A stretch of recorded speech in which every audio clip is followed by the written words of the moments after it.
विश्वविद्यालय इलाहाबाद। जय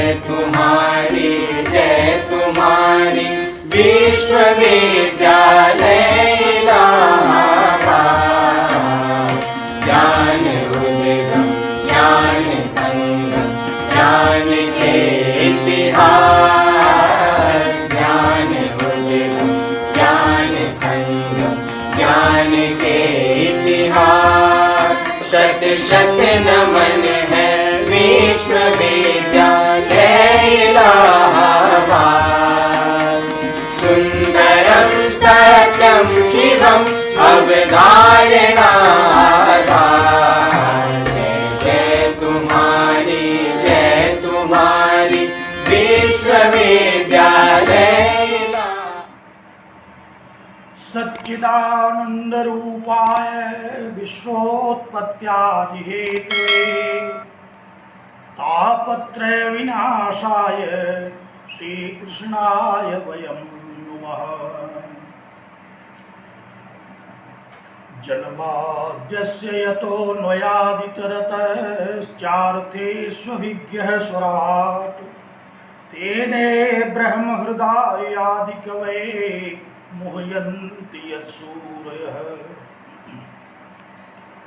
तेजो वारिमृदां यथा विनिमयो यत्र त्रिसर्गो मृषा धाम्ना स्वेन सदा निरस्तकुहकं सत्यं परं धीमहि। सत्यं परं धीमहि। अपनी ज्ञान परंपरा के द्वारा अखिल विश्व को दे दीप्यमान करने वाले जगत विश्व इलाहाबाद विश्वविद्यालय प्रयागराज के संस्कृत विभागीय परास्नातक उत्तरार्ध के प्रिय छात्रों, छात्राओं, पूर्व छात्रों और वेदांतानुरागी सज्जनों,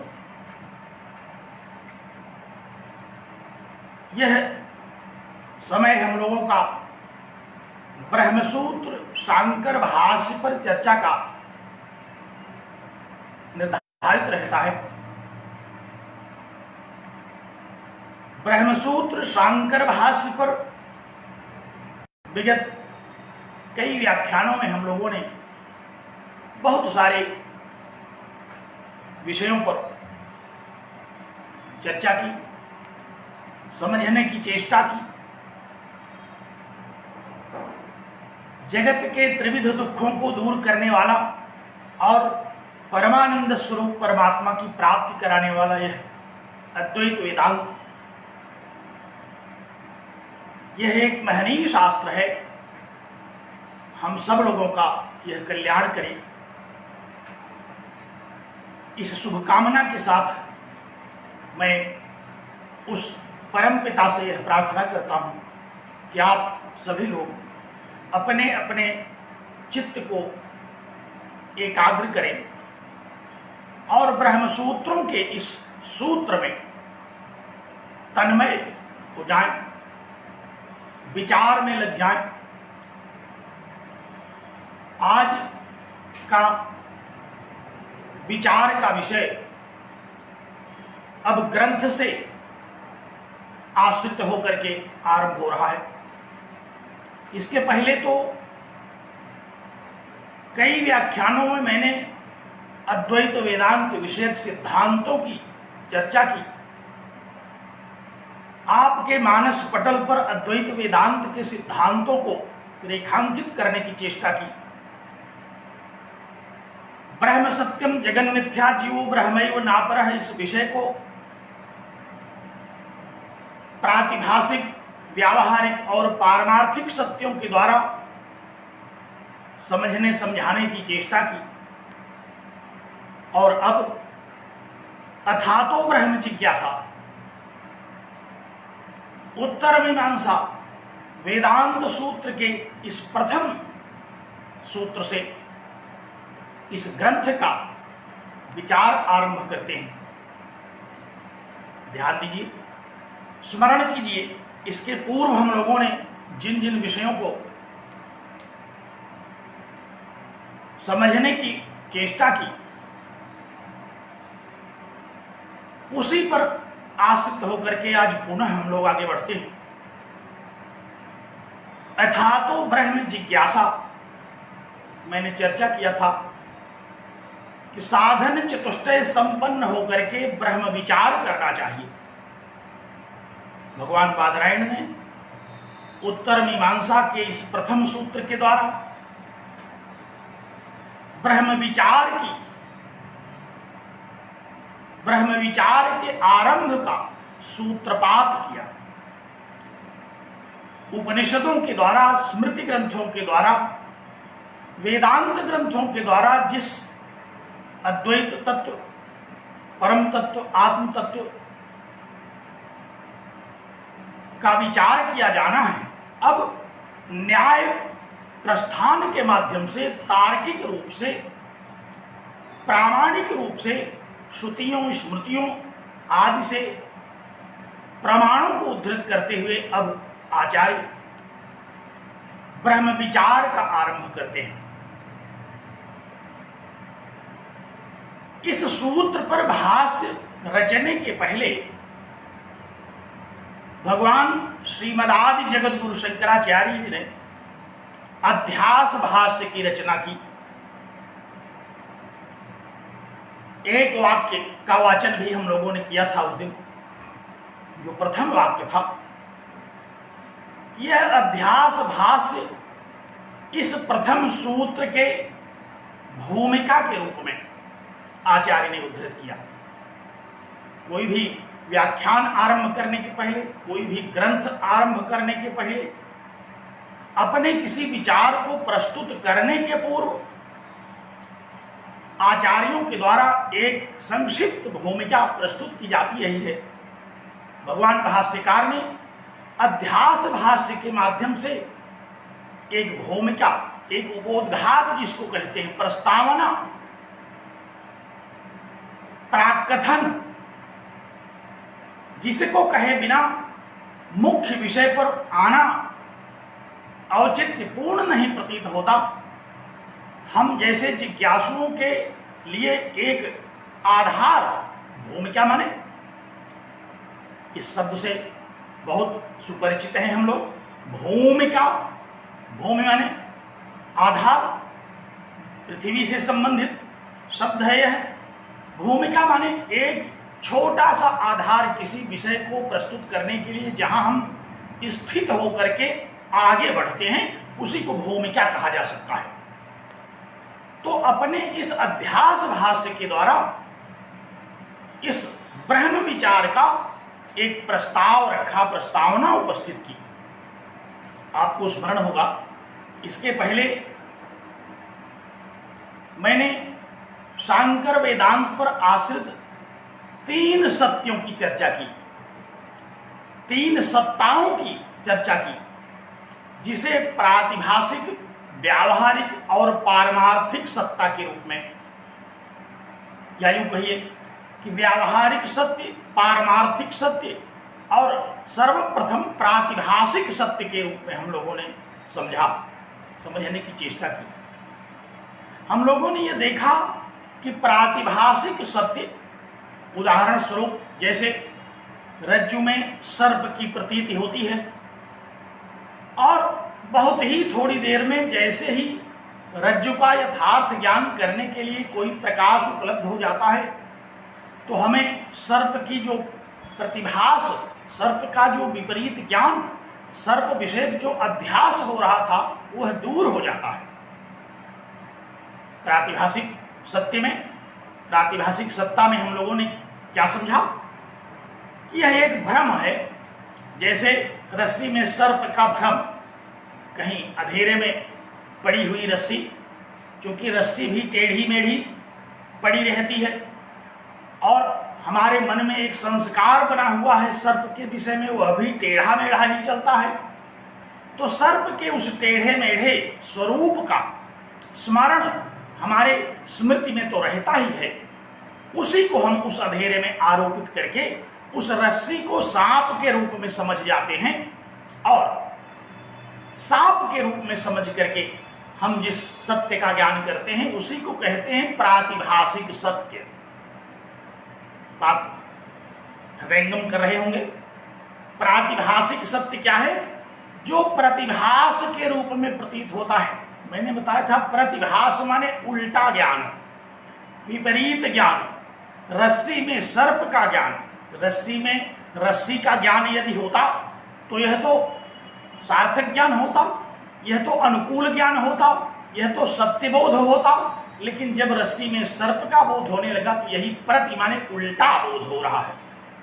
और यह थोड़ी ही देर में जैसे ही कोई व्यक्ति हमारा ध्यान आकृष्ट करता है कि अरे ये तो रस्सी है, अथवा जैसे ही वहां प्रकाश हो जाता है और रस्सी का यथार्थ ज्ञान हो जाता है, वैसे ही हमारा यह प्रातिभाषिक सत्य दूर हो उठता है।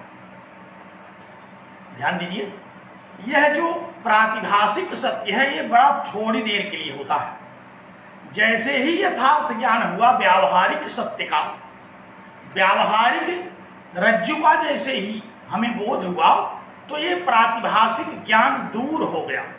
तो हम लोग यह कह सकते हैं कि व्यावहारिक ज्ञान के द्वारा प्रातिभाषिक ज्ञान दूर हो जाता है, क्योंकि प्रातिभाषिक बोध जो हो रहा था वह किसी न किसी व्यावहारिक वस्तु पर ही आधारित था।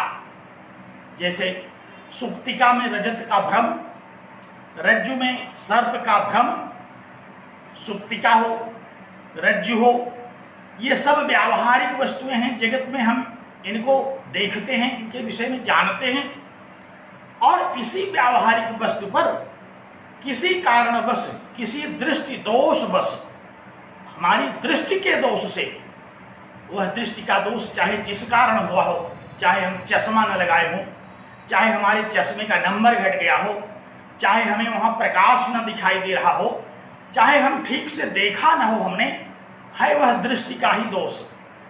तो प्रातिभाषिक ज्ञान जो होता है वह हमारी दृष्टि के दोष से होता है, हमारी नादानी से होता है, हमारी अज्ञानता से होता है, हमारे मिथ्या ज्ञान के कारण होता है।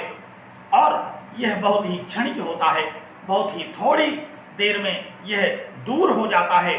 जैसे ही व्यावहारिक सत्य का ज्ञान हुआ कि अरे यह तो रज्जु है, वैसे ही रज्जु यथा हेर भ्रमः, जैसे रज्जु में अहि का भ्रम होता है और वह थोड़ी ही देर में दूर हो जाता है, उसी तरह से आचार्य ने कहा कि यह व्यावहारिक सत्य जो है यह भी पारमार्थिक ज्ञान के होते ही दूर हो जाता है।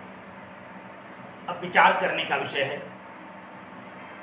कि व्यावहारिक सत्य का ज्ञान होते ही प्रातिभाषिक सत्य दूर हो गया। बहुत कम समय लिया प्रतिभास को दूर करने में, क्षणिक अज्ञान था और क्षणिक वह अज्ञान ज्ञान के आविर्भूत होते ही नष्ट हो गया। लेकिन यह जो जगत व्यवहार है, यह जो व्यावहारिक सत्ता है, यह क्षणिक नहीं है। अध्यास भाष्य यहीं से आरंभ हो जाता है। भगवान भाष्यकार ने यहीं से अध्यास भाष्य का आरंभ किया। उन्होंने कहा कि नैसर्गिको एवं लोक व्यवहार है, यह जो लोक व्यवहार है, यह जो व्यावहारिक जगत का ज्ञान है, यह नैसर्गिक है, यह अनादिकाल से चला आ रहा है, न जाने कब से।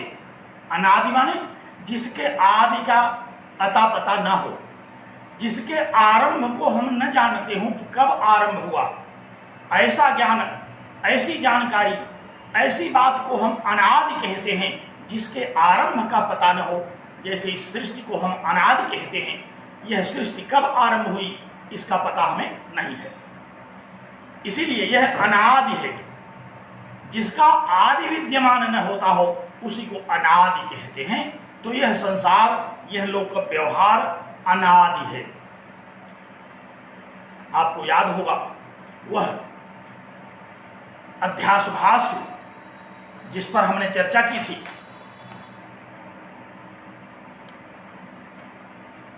लंबा वाक्य है।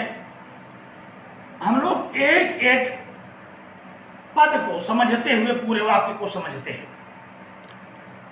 कई बार लंबा वाक्य पढ़ करके समय व्यतीत करने से कोई लाभ नहीं।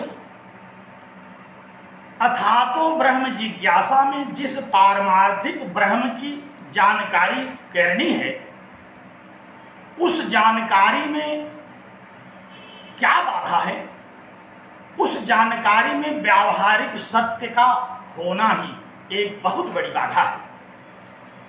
जैसे व्यावहारिक सत्य के ज्ञान में प्रातिभाषिक सत्य बाधा के रूप में उपस्थित हो जाती है और फिर वह दूर हो जाती है, उसी तरह से पारमार्थिक ज्ञान की जानकारी में, पारमार्थिक ज्ञान के यथार्थ बोध में ये व्यावहारिक सत्य बहुत बड़ी बाधा है।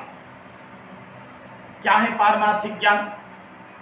भगवान शंकराचार्य आचार्य मंडन मिश्र से जब शास्त्रार्थ कर रहे थे तो आपको याद होगा उस समय उन्होंने यह स्थापना की थी कि ब्रह्मैकम परमार्थ सच्चिदमलम ज्ञानावृतम भासते, कि ब्रह्म ही एक अद्वैत सत्य है जो अज्ञान से आवृत होकर के जगत के रूप में प्रतिभासित होता है। ध्यान दीजिए, जरा स्मरण करिए, क्या स्थापित किया था भगवान शंकराचार्य ने कि ब्रह्मैक्यम परमार्थ सत्य, ब्रह्म ही एक परमार्थ सत्ता है जो अमलम निष्कलंक है, स्वप्रकाश है, स्वयं ज्योति स्वरूप है, जिसकी ज्योति से यह समग्र जगत प्रकाशमान हो रहा है। ऐसा वह परमार्थ तत्व पर ब्रह्म ही एकमात्र सत्य है। और अज्ञानावृतम, अज्ञान से आवृत होकर के, हमारे अज्ञान से आवृत होकर के संसार की तरह भाषित होता है, संसार की तरह प्रतिभाषित होता है। यही संसार ही व्यावहारिक सत्य है, यही संसार ही व्यावहारिक सत्ता है। और यह संसार अनादि है, ये क्षणिक नहीं है, यह किसी एक दृष्टांत से दूर नहीं हो जाएगा, यह किसी एक सामान्य प्रकाश से दूर नहीं हो जाएगा। इसको दूर करने के लिए जगत गुरुओं की आवश्यकता पड़ती है। वंदे कृष्णम जगत गुरुम, भगवान श्री कृष्ण जगत गुरु, सबसे पहले जगत गुरु भगवान श्री कृष्ण थे, जिन्होंने भगवद गीता का उपदेश देकर के सर्वप्रथम सूर्य को, मन को, अर्जुन को इस अद्वैत सत्य का ज्ञान कराया था। तो जगत गुरु ही इस व्यावहारिक सत्य का यथार्थ ज्ञान करा करके परमार्थ सत्य का ज्ञान करा सकते हैं। ध्यान दीजिए, भगवान शंकराचार्य जगत गुरु हैं। जगत गुरु कहते किसको हैं? प्रायः जिज्ञासा हम लोगों के मन में हो जाती है। बहुत सारे जगत गुरु आजकल फराद हो गए हैं, न जाने कितने जगत गुरु हम लोग देखने को पाते हैं। माघ मेला जब आएगा तो आप लोग माघ मेले का विचरण करें, वहां असंख्य जगत गुरु दिखाई पड़ते हैं। लेकिन हम लोग जिस जगत गुरु की चर्चा कर रहे हैं, श्रीमदादि जगत गुरु भगवान शंकराचार्य की, जिनके द्वारा प्रतिष्ठित 4 पीठों पर आज भी शंकराचार्य विराजमान हैं, जो उसी परमार्थ सत्य की, उसी परम सत्ता का आज भी प्रचार प्रसार कर रहे हैं। तो आदि जगत गुरु, अब आप जगत गुरु किसे कहते हैं? गुरु माने तो हम लोग सब जानते हैं, एक अक्षरी कोश में गु शब्द का तात्पर्य है अंधकार। ध्यान दीजिए, नोट भी कर सकते हैं, समझने का विषय है। एक अक्षरी कोश में गु शब्द का तात्पर्य अंधकार से बताया गया, और उसको जो दूर करे, रु माने दूर करना, नष्ट करना, जो अज्ञानांधकार को दूर करे उसे गुरु कहते हैं। आप सब लोग जानते हैं गुरु किसे कहते हैं। गुरु की बहुत ही बड़ी महिमा हमारे शास्त्रों में कही गई। तो जो अज्ञान रूपी अंधकार को दूर करे, और यही अज्ञान रूपी अंधकार दूर होने पर व्यावहारिक सत्य का रहस्य दूर होगा और पारमार्थिक सत्य का बोध होगा।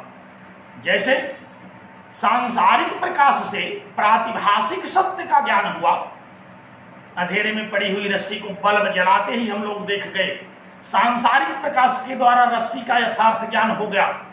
इस सांसारिक प्रकाश को करने के लिए कोई भी व्यक्ति समर्थ है, कोई भी बल्ब जला सकता है, प्रकाश कर सकता है, और इस सांसारिक प्रकाश के द्वारा प्रातिभाषिक ज्ञान दूर हो गया। उसी तरह से इस व्यावहारिक रहस्य को दूर करने के लिए कोई जगत गुरु ही समर्थ होता है, जो इस व्यावहारिक ज्ञान को दूर करके परमार्थ ज्ञान को समझा सके।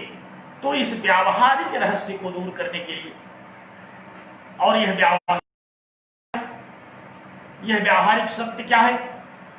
यही जगत, यही संसार जो अनादिकाल से चल रहा है।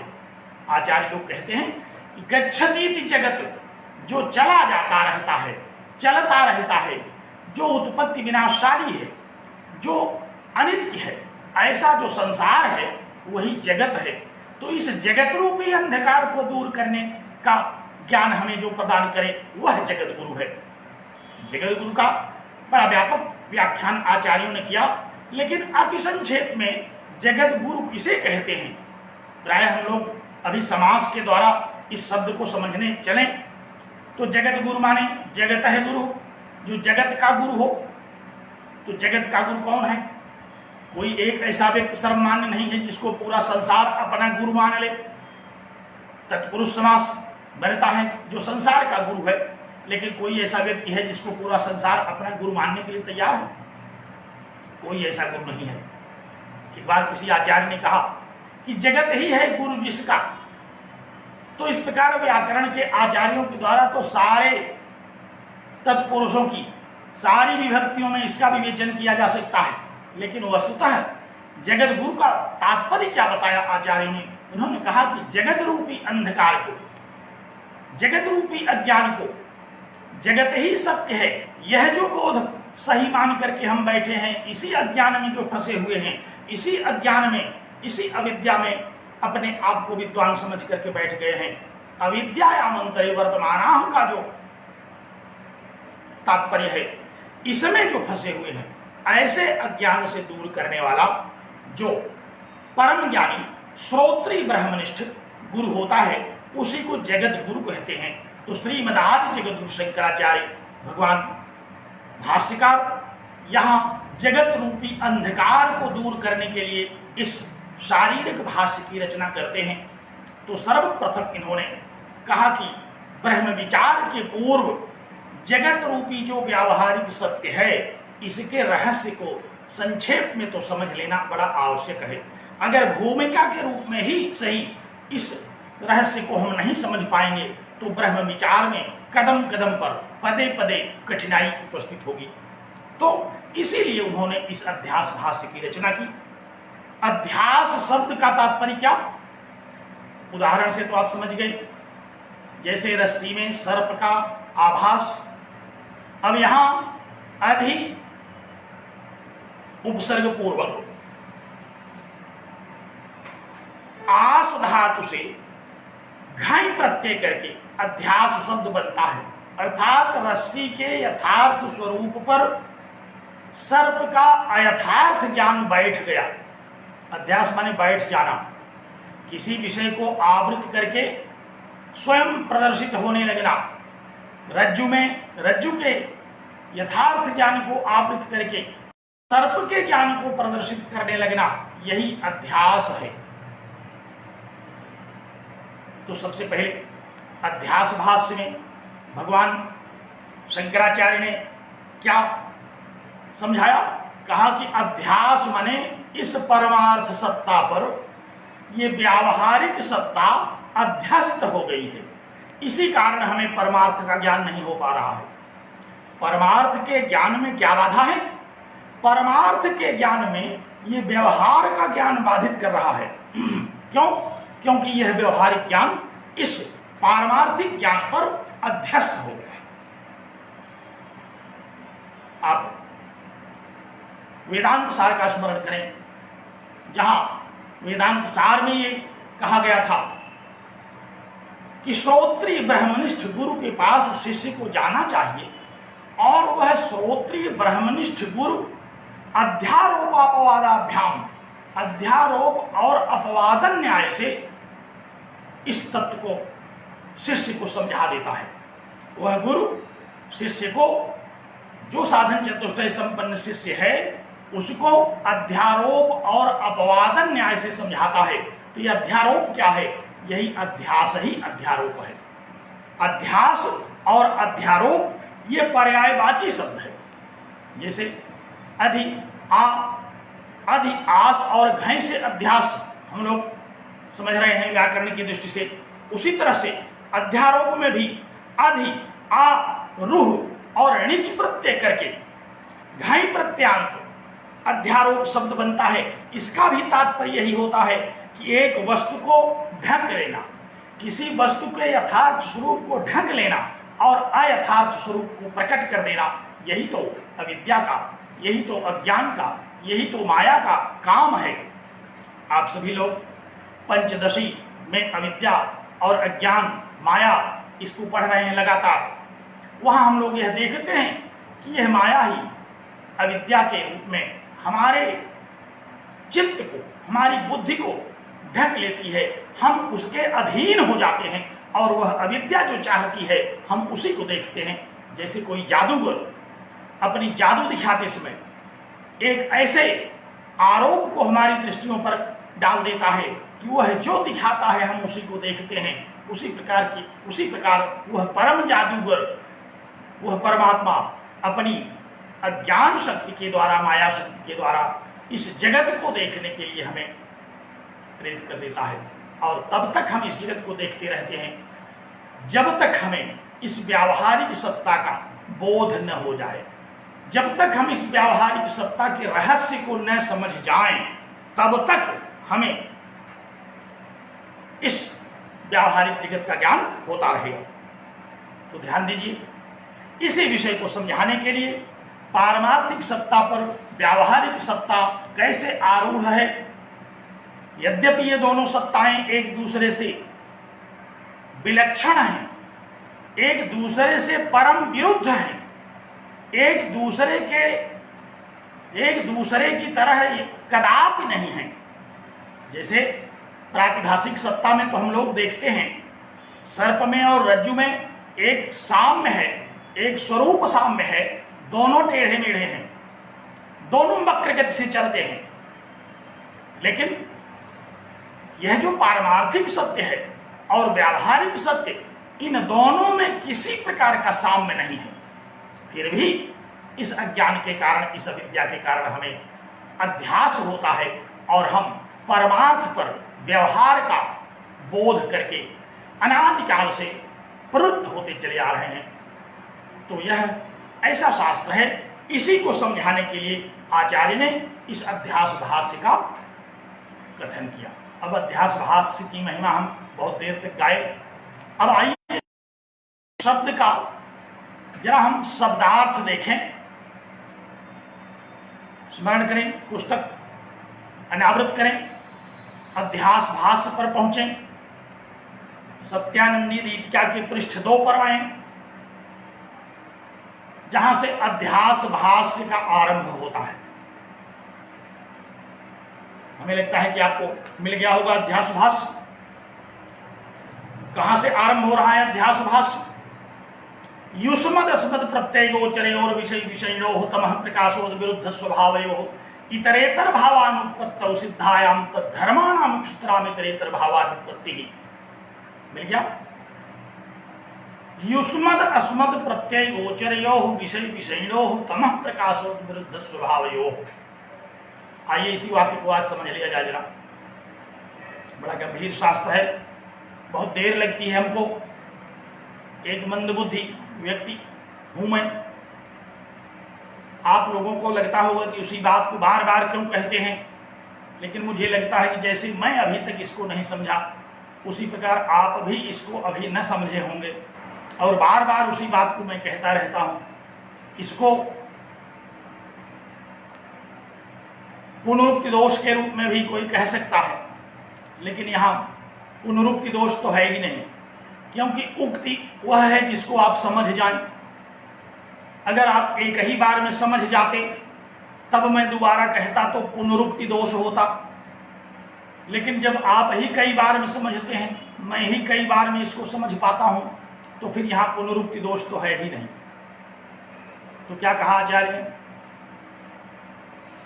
अध्यास भाष्य में उन्होंने सर्वप्रथम 2 शब्दों को ग्रहण किया, अस्मत् और युष्मत्। ध्यान दीजिए, युष्मत् अस्मत्, बड़ी चर्चा है इसमें, बड़ी सामान्य चर्चा से आरंभ करते हैं। क्या कहा आचार्य ने? युष्मत् अस्मत्। युष्मत् माने, युष्मत् क्या है? सर्वनाम, और अस्मत् भी सर्वनाम है, सब लोग जानते हैं। सर्वनाम माने, सर्वनाम किसे कहते हैं? अब कोई व्याकरण का छात्र होता तो फट से बता देता, सर्वादीन सर्वनामानि, सर्व से आदि होने वाला जो गण है उसको सर्वनाम कहते हैं। लेकिन हम लोगों से उस सर्वनाम से यहाँ कोई सरोकार नहीं, यहाँ बस उससे इतना ही सरोकार है कि सर्वादिगण में पठित है। युष्मत् शब्द तुम का वाचक है, इसी का रूप जब चलता है तो त्वम, युवाम, यूयम। एमए की कक्षा में आप हैं, बड़ी सरल सामान्य बात बताने पर आपको अटपटा लगता होगा, लेकिन ये हमारी आदत है, हम बताएंगे जरूर। युष्मत् शब्द का, युष्मत् सर्वनाम है और इसका रूप कैसे चलता है? त्वम, युवाम, यूयम। तुम दोनों और तुम सब। और यह तुम बड़ा व्यापक शब्द है। तुम आप किसी को भी कह सकते हैं, किसी मनुष्य को तुम कह सकते हैं, किसी जानवर को तुम कह सकते हैं, किसी पशु पक्षी, वृक्ष, नदी, पहाड़ को तुम कह सकते हैं। और कई बार तो हम लोग अपने आप को भी तुम कह लेते हैं। कोई ऐसा काम जब हमसे हो जाता है जो हमें ही आश्चर्य में डाल देता है, तो हम स्वयं को कहते हैं कि अरे तुमने यह क्या किया। तो बड़ा व्यापक शब्द है तुम, ध्यान रखना। इसीलिए आचार्य ने कहा कि ये सर्वनाम है। सर्वनाम माने सर्वेषाम नाम इति सर्वनाम, जो सब का नाम बन सकता हो। इस समग्र विश्व में जितने भी लोग हैं, जितने भी पशु पक्षी प्राणी हैं, हम सबको तुम के द्वारा कह सकते हैं। और सब तुम कहते ही हमारे अभिमुख भी हो जाते हैं। जैसे ही कोई सामने आया, आपने कहा तुम कहाँ जा रहे हो, उसने बताया कि विश्वविद्यालय जा रहे हैं, तो तुम वाची, ये युष्मत् शब्द, ये युष्मत् शब्द सर्वनाम है और सबको अभिहित करके हम इसका प्रयोग कर सकते हैं। जितने भी प्राणी दुनिया में हैं, सबको हम तुम इस शब्द के द्वारा संबोधित करने के लिए स्वतंत्र हैं। और दूसरा शब्द क्या है? अस्मत्। अस्मत् माने मैं। व्याकरण में हम लोग इसी को कहते हैं उत्तम पुरुष। अहम, आवाम, वयम रूप चलता है अस्मत् का। युष्मत् को कहते हैं मध्यम पुरुष। और अन्य पुरुष, प्रथम पुरुष भी कहते हैं सह, तव, ते, तद। ये सब जितने भी शब्द हैं, अस्मत्, युष्मत्, तद, ये सब जितने भी त्यदादि हैं, ये सारे सर्वनाम हैं। और ये बहुत व्यापक शब्द हैं। पूरी सृष्टि में जितने भी जड़ चेतन हैं, सबको आप तुम शब्द से कह सकते हैं। और सारे लोग अपने लिए मैं शब्द के द्वारा कहते हैं। आज तक कोई लड़ाई नहीं हुई कि प्रत्येक लोग अपने विषय में मैं क्यों कहते हैं। सभी लोगों को तुम क्यों कहा जाता है? क्योंकि ये सबका नाम है। अगर इस पर किसी का एकाधिकार होता तो जरूर लड़ाई हो जाती। कई बार हम लोग सुनते तो हैं कि बड़ा तू मैं हो रहा है, लेकिन वहाँ जो तू मैं होता है वह इस व्यापक अर्थ में नहीं होता। वहाँ किसी अन्य कुत्सित मानसिकता को लेकर के, तय बड़ी की मैं, इस बात को लेकर के झगड़ा शुरू हो जाता है।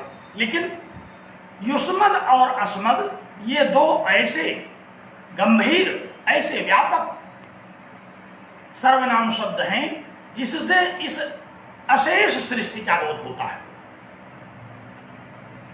ध्यान दीजिए, पहला शब्द है युष्मद और अस्मद। अब यहां व्याकरण का कोई आचार्य होता तो कहता कि बताइए शंकराचार्य जी ने बड़ा गलत किया, यहां युष्मद को पहले रख दिया। अरे अस्मद उत्तम पुरुष था, पहले इसको रखते। अभ्यर्हितम पूर्वम एक सूत्र है, जो पूज्य होता है उसको पहले रखा जाना चाहिए। अब इन्होंने तो अस्मद को पहले न रख करके युष्मद को रख दिया। कोई कुछ भी कह सकता था। अब कुछ लोग आए भगवान शंकराचार्य के पास, उन्होंने कहा कि ये क्या आपने कर दिया, ये तो व्याकरण से बड़ा गलत है। उन्होंने कहा कि कौन सा व्याकरण आप पढ़ करके आए हैं? लोगों ने कहा पाणिनीय व्याकरण। कहा पाणिनीय व्याकरण में तो इसी तरह लिखा हुआ है, युष्मद अस्मदा यो युष्मद अस्मदा रणादेशे। कौन सा सूत्र है? वो थोड़ा विस्मरण हो रहा है। युष्मद अस्मदो वनादेशे, पाणिनि ने एक सूत्र लिख दिया, वहां युष्मद और अस्मद शब्द का प्रयोग इसी क्रम से किया। भगवान शंकराचार्य ने कहा कि भाई आप लोग वही व्याकरण पढ़े थे, तो मैंने सोचा कि मैं भी वही प्रयोग कर दूं, क्योंकि महर्षि पाणिनि ने ही युष्मद अस्मदोह में युष्मद को पहले रख दिया है, इसलिए मैंने भी पहले रख दिया। चलिए व्याकरण वाले लोग, आप लोग भी बैठ जाइए। आज व्याकरण की चर्चा हम नहीं कर रहे हैं, हम तो यहाँ अध्यास की चर्चा कर रहे हैं। इसलिए युष्मद और अस्मद शब्द से यहाँ हमें क्या समझना है? कहा कि यहाँ तो दो बातें समझनी है, विषय और विषयी को। युष्मद माने विषय और अस्मद माने विषयी। ध्यान दीजिए, युष्मद माने तुम, जिसको हम विषय करके देख रहे हैं, जो हमारी इंद्रियों का विषय है, उसी को तुम कहते हैं। जिसको हम अपनी इंद्रियों के द्वारा देखते सुनते हैं, उसी को तो तुम कहा करते हैं। तो युष्मद माने तुम माने विषय, विषय माने जो हमारे लिए दृष्टिगोचर हो, दृश्य हो। और अस्मद माने मैं, अहम, उत्तम पुरुष, यह है विषयी। दो शब्द आए। युष्मद शब्द के द्वारा यहाँ विषय का बोध कराना चाहा आचार्य ने, और अस्मद शब्द के द्वारा विषयी का बोध कराना चाहा। कहा कि ये दोनों सर्वथा एक दूसरे से पृथक हैं। ध्यान दीजिए, अस्मद जो है वह तो परमार्थ सत्य है। अहम ब्रह्मास्मि, इस महावाक्य में अहम शब्द ब्रह्म के लिए आया, ये परमार्थवाची है। अहम उत्तम पुरुष है।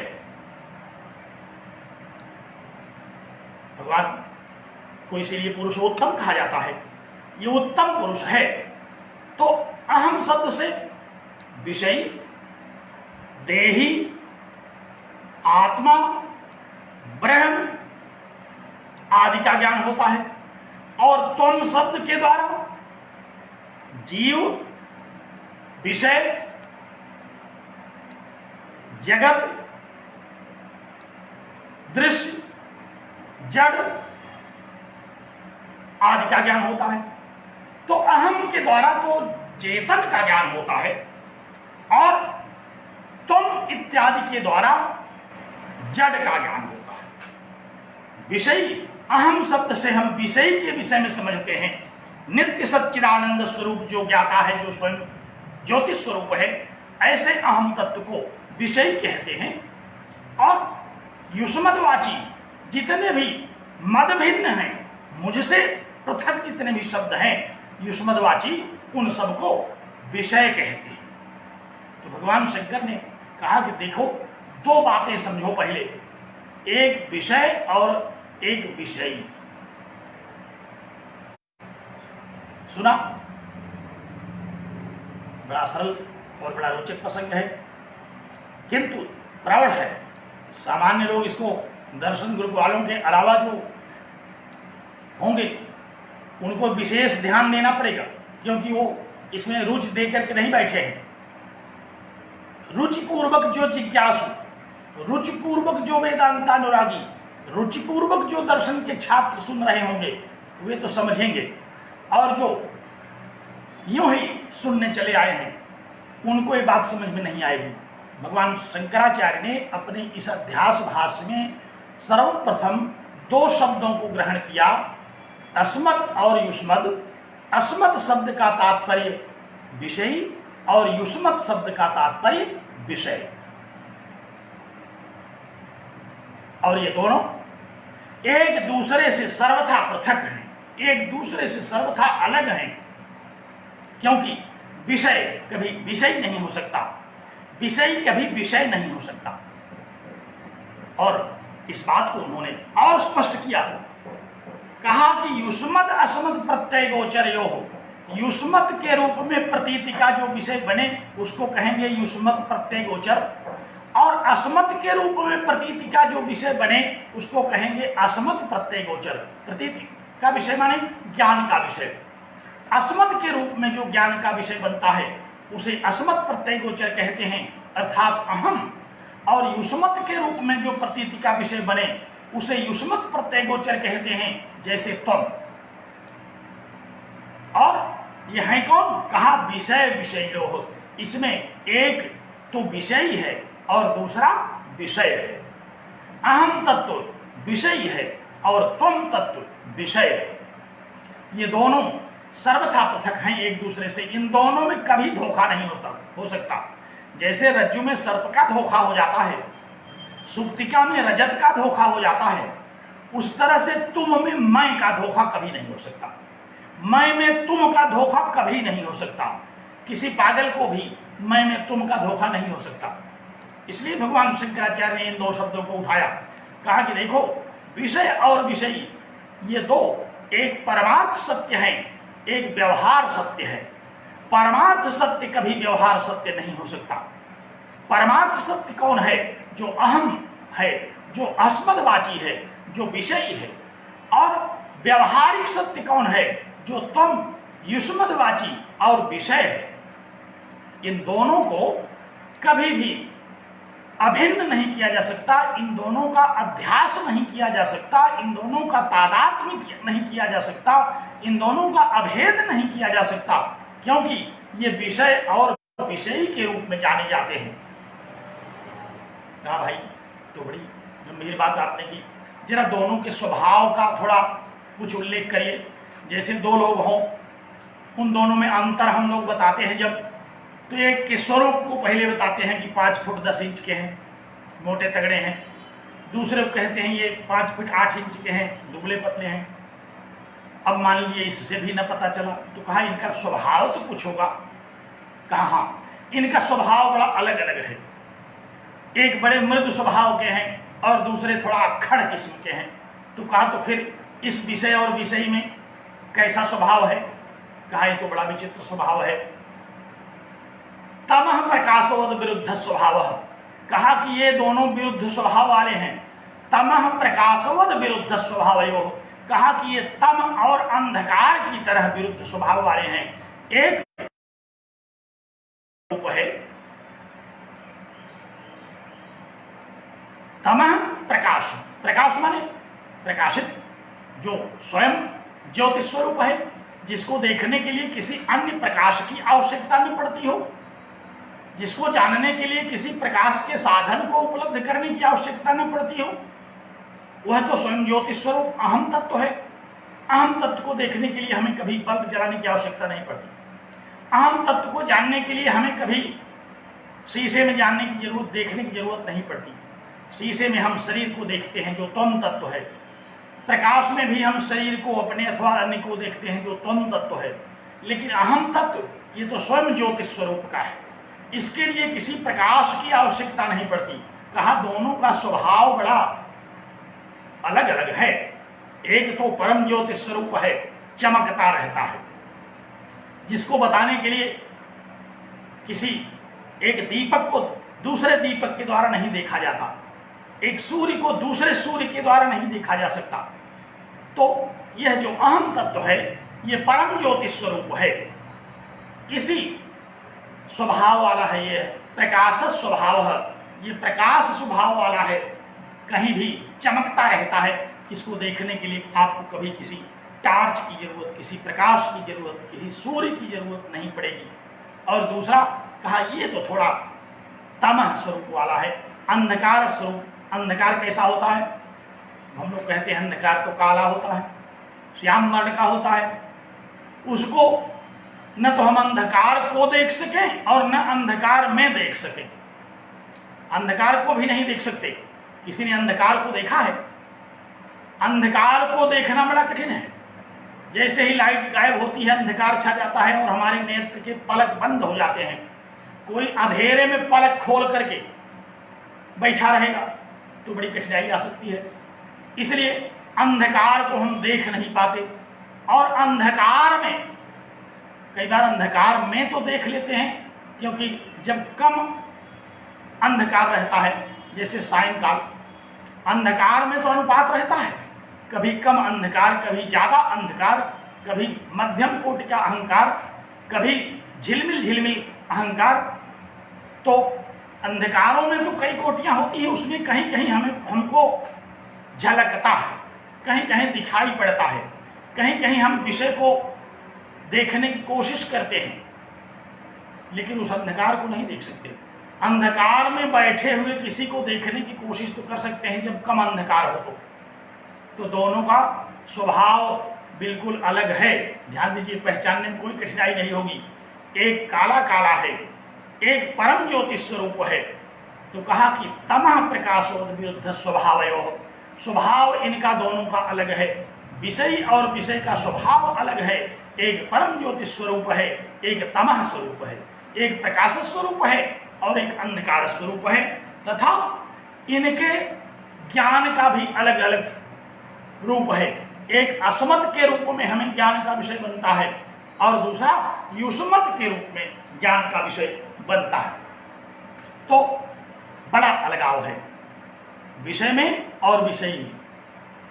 इस अध्यास भाष्य के द्वारा भगवान शंकराचार्य ने विषय और विषयी के स्वरूप का वर्णन कर दिया। एक वाक्य में कहा कि युष्मत् अस्मत् प्रत्यय गोचरयोः विषय विषयोः तमः प्रकाशो विरुद्ध स्वभावयोः। अन्वय करके देखिए तो इस प्रकार हम देख सकते हैं कि तमः प्रकाशोवद विरुद्ध स्वभावयोः, तम और प्रकाश की भांति विरुद्ध स्वभाव वाले, युष्मत् और अस्मत् के समान अलग अलग रूप में प्रतीति का विषय बनने वाले विषय विषयोः, विषय और विषयी। बात समझा? विषय और विषयी ये दोनों कैसे हैं? कहा कि एक तमः प्रकाशवत है, एक तम स्वरूप है और एक प्रकाश स्वरूप है। एक विषय है, एक विषयी है। एक को अस्मत् के रूप में हम देखते हैं, एक को युष्मत् के रूप में देख सकते हैं। तो इन दोनों में इतरेतर भावानुपत्ति, कहा इन दोनों में इतरेतर भाव। इतरेतर भाव माने, इतरेतर माने तादात्म्य, एक में दूसरे का होना ही इतरेतर कहा जाता है। अर्थात इसमें इतरेतर नहीं हो सकता, इसमें तादात्म्य नहीं हो सकता। अर्थात मैं तुम नहीं हो सकता, तुम मैं नहीं हो सकता। ये सिद्ध है, इसको सिद्ध करने की आवश्यकता नहीं है। दो लोग खड़े हो जाएं अगर, एक मैं और एक तुम, तो उन दोनों में इस बात का झगड़ा नहीं होगा कि कौन मैं है और कौन तुम। तो कहा कि ये जो विषय और विषयी हैं, ये जो अस्मत् के रूप में प्रतीति का विषय बनने वाला विषयी अहम तत्व है, परमार्थ तत्व है, परमार्थ सत्य है, तथा जो युष्मत् के रूप में विषय बनने वाला जगत तत्व है, जड़ तत्व है, दृश्य तत्व है, इन दोनों में इतरेतर भावानुपत्ति, कभी भी इतरेतर भाव नहीं हो सकता, कभी भी तादात्म्य नहीं हो सकता, कभी भी अध्यास नहीं हो सकता। इन दोनों का एक दूसरे के स्वरूप पर कभी अध्यारोप नहीं हो सकता। ये दोनों अलग अलग हैं। ध्यान दीजिए, क्या प्रकाश को आप अंधकार के रूप में देख सकते हैं? क्या अंधकार को आप प्रकाश के रूप में देख सकते हैं? क्या अंधकार पर प्रकाश का अध्यारोप हो सकता है? क्या अंधकार पर प्रकाश का अध्यारोप हो सकता है? कदापि नहीं हो सकता। अब बड़ी विचित्र बात है, एक महाशय आए, उन्होंने कहा कि हो तो सकता है, उल्लू को होता है। कहा भाई उल्लू तो वेदांत पढ़ने बैठा नहीं है, उल्लू को यहां विषय और विषय का उपदेश तो दिया नहीं जा रहा है। और अगर प्रकाश में किसी को अंधकार दिखाई पड़ने लगे, अंधकार में किसी को प्रकाश दिखाई पड़ने लगे, तो फिर उसको उल्लू ही कहना चाहिए। उसके समक्ष अध्यास भाष्य का विवेचन करना तो व्यर्थ है, क्योंकि उल्लू के दृष्टि का ये दोष है कि उसे रात में दिखाई पड़ता है, अंधेरे में नहीं दिखाई पड़ता। और उसकी दृष्टि ब्रह्मा ने पता नहीं कैसी बनाई, ऐसा लगता है कि उसको बहुत ज्यादा दिखाई पड़ता है। अंधेरे में जब किसी को कुछ नहीं दिखाई पड़ता तब उसको सब कुछ दिखाई पड़ने लगता है, और उजाले में जब सबको कुल दिखाई पड़ता है तब उसको कुछ नहीं दिखाई पड़ता, तो बहुत अधिक देख रहा है वह। परंतु है उल्लू, उल्लू माने उल्टा, उल्लू माने जिसको प्रतिभाषिक ज्ञान हो रहा हो, जिसको प्रातिभाषिक ज्ञान हो रहा हो उसी को उल्लू कहते हैं। ध्यान दीजिए, कोई उल्लू अगर दबंग होता तो हम लोग जरूर डरते, ऐसा न कहते। लेकिन यहाँ इसी अध्यास को समझाने के लिए एक ऐसा भी पक्षी संसार में उपस्थित है कि प्रतिभास किसको होता है? कहा उल्लू को, अज्ञानी को, दृष्टि दोष जिसको है उसको अंधकार में दिखाई पड़ता है और प्रकाश में अंधकार प्रतीत होता है। परंतु सामान्य जगत में जो ब्रह्म विचार करने चल रहे हैं, जिन्होंने उपनिषदों का अध्ययन करके ब्रह्म विचार की इच्छा कर ली, जो ब्रह्म सूत्र को अब ब्रह्म तथा तो ब्रह्म जिज्ञासा पर विचार करने लगे, वे तो निश्चित रूप से विषय और विषय के भेद को, जड़ और चेतन के भेद को, प्रतिभास और व्यवहार के भेद को, व्यवहार और परमार्थ के भेद को अवश्य समझेंगे। तो कहा कि यह जो विषय और विषय है वह पहले तो स्वाभाविक रूप से अलग है, एक चैतन्य स्वरूप है, एक तमस स्वरूप है, एक प्रकाश स्वरूप है, एक अंधकार स्वरूप है। दूसरा, उसके ज्ञान का भी अलग अलग स्वरूप है, क्योंकि एक अहम के रूप में अवगत होता है, एक तम के रूप में अवगत होता है। तो विषय और विषय, तम और अहम प्रतीत होने वाले, तमः प्रकाशवत विरुद्ध स्वभाव वाले, इनमें कभी भी तादात्म्य नहीं हो सकता, इनमें कभी भी अध्यास नहीं हो सकता, इनमें कभी भी ऐक्य नहीं हो सकता, इसमें कभी भी अभेद नहीं हो सकता, इनमें कभी अभिन्नता नहीं हो सकती। ये दोनों कभी एक रूप के नहीं हो सकते, क्योंकि इनका रूप ही अलग है। एक प्रकाश स्वरूप है और एक अंधकार स्वरूप है, एक अहम रूप है और एक तम रूप है, एक विषय रूप है और एक विषयी रूप है।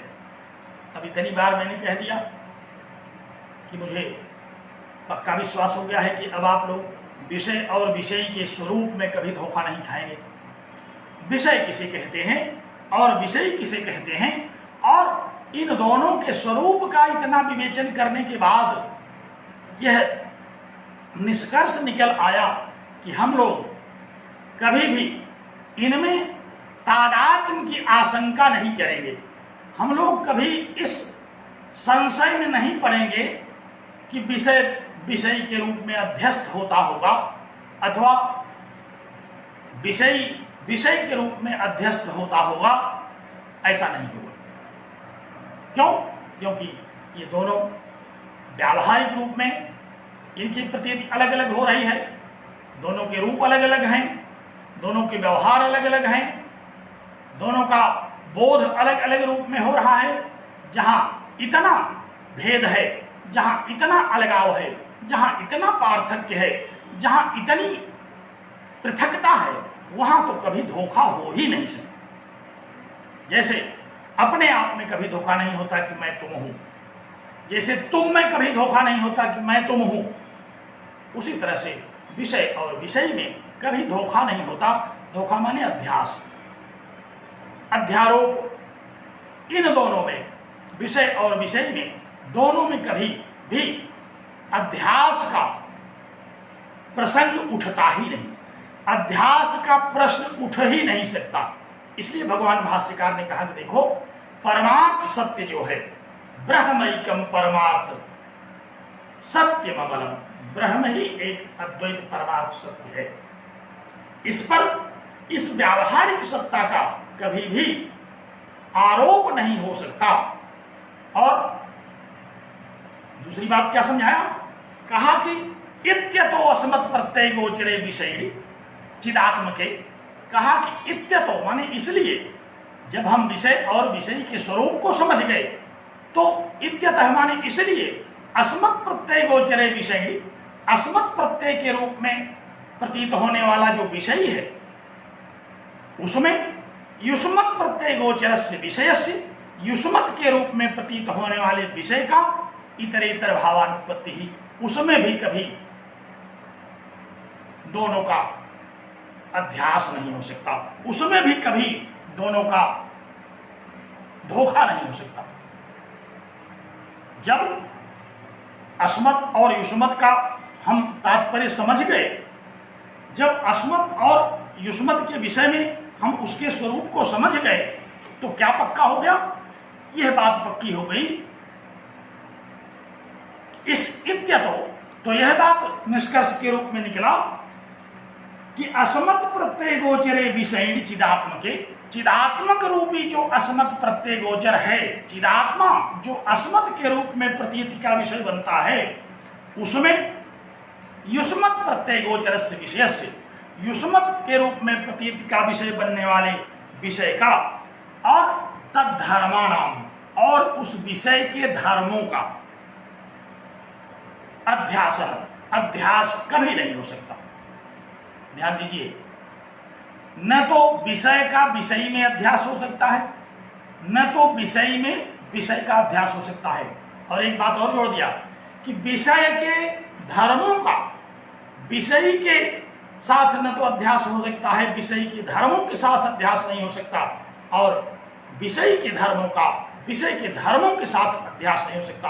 देखो, ये अस्मत् प्रत्यय गोचर रूप जो विषय है, इसके अपने कुछ धर्म हैं, हम लोग समझते हैं। जैसे अहम चैतन्य स्वरूप है, ज्ञान स्वरूप है, ज्ञाता स्वरूप है, प्रकाश स्वरूप है, यह सब अहम तत्व के धर्म हैं। और तुम जो जड़ है, जो विषय है, उसके भी ये सब धर्म हैं। उसका जड़ होना, उसका उत्पत्ति विनाशशाली होना, उसका अंधकार स्वरूप होना, ये दोनों के धर्म हैं।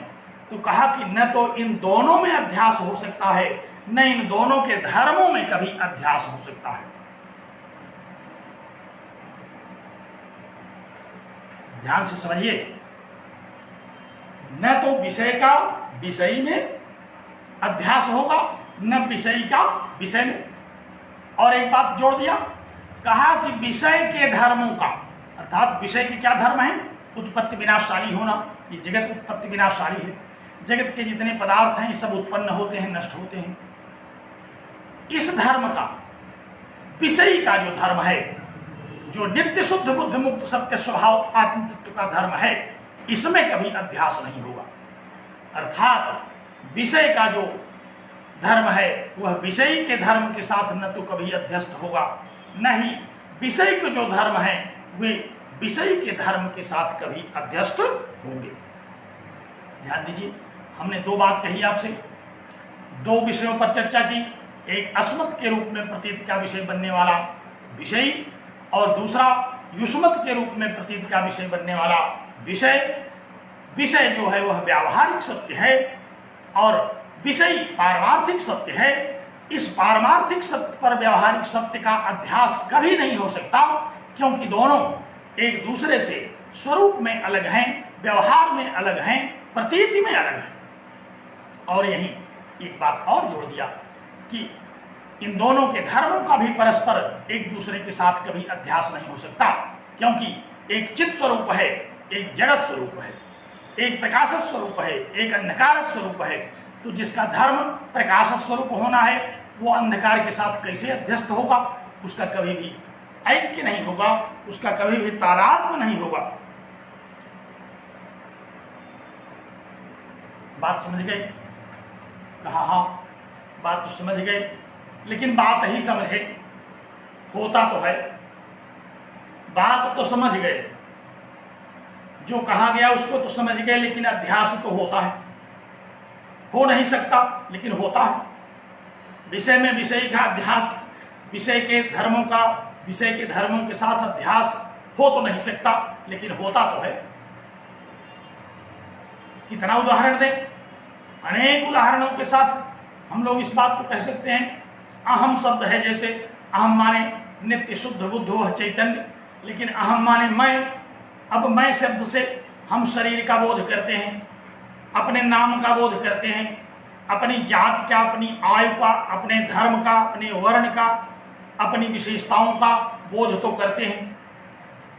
तो कहा कि आप जैन गुरु हैं, आप कह रहे हैं कि नहीं हो सकता, तो ठीक है मान लेते हैं, लेकिन होता तो है।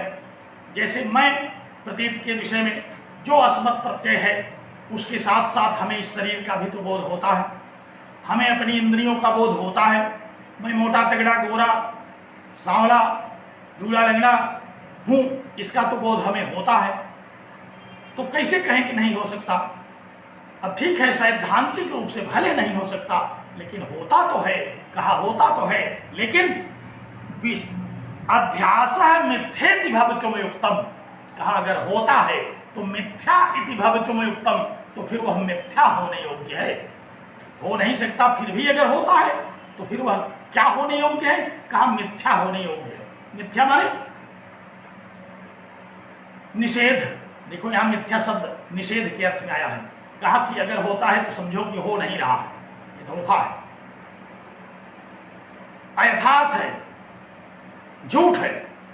जो हो नहीं सकता वो भी अगर हो रहा हो तो झूठ माना जाना चाहिए उसे। तो कहा कि युष्मद् अस्मद् प्रत्यय से भिन्न है, तथा इन दोनों के विषय और विषय के धर्मों में भी परस्पर अध्यास नहीं हो सकता, क्योंकि ये दोनों एक दूसरे से अलग हैं। फिर भी यदि होता है तो अध्यासो मिथ्येति भवति युक्तम, तो ऐसा अध्यास मिथ्या होने योग्य है, ऐसा अध्यास झूठ होने योग्य है, ऐसा अध्यास स्वीकार करने योग्य नहीं। बात समझ गई? आज मैं आपको इतनी बात समझा करके अब यह सोचता हूं कि आप इस पर जरा मंथन कीजिए, विचार कीजिए। एक वाक्य का आधा हम लोगों ने समझा, सुना, विविध प्रकार के दृष्टांतों से इस पर चर्चा हुई, और अब आप इस पर मंथन कीजिए, विचार कीजिए, मनन कीजिए, और जो भी इसमें संदेह उठे उसको संप्रेषित कीजिए हमारे पास। उस संदेह का निराकरण करते हुए इसके आगे अब मैं कल पुनः बढ़ूंगा। आज केवल युष्मद् और अस्मद् के स्वरूप विषय इस विवेचन में कि दोनों सर्वथा एक दूसरे से पृथक हैं, ये दोनों एक दूसरे पर कभी अध्यस्त नहीं हो सकते। फिर भी यदि ऐसा होता हो तो ये मिथ्या होने योग्य है, ये गलत है और ये होना नहीं चाहिए। ऐसा हम लोग आज केवल इतनी सी चर्चा करके इस व्याख्यान को विराम करते हैं। आप इसको पढ़िए। कल हम पुनः पूर्व निर्धारित समय पर एकत्र होंगे और आगे की चर्चा करेंगे। इन्हीं शब्दों के साथ आप लोगों को बहुत बहुत धन्यवाद, बहुत बहुत साधुवाद। और आप इतनी भारी संख्या में आज उपस्थित हुए, बड़ी प्रसन्नता हुई मुझे। आपको इसके लिए विशेष आभार, विशेष साधुवाद, धन्यवाद।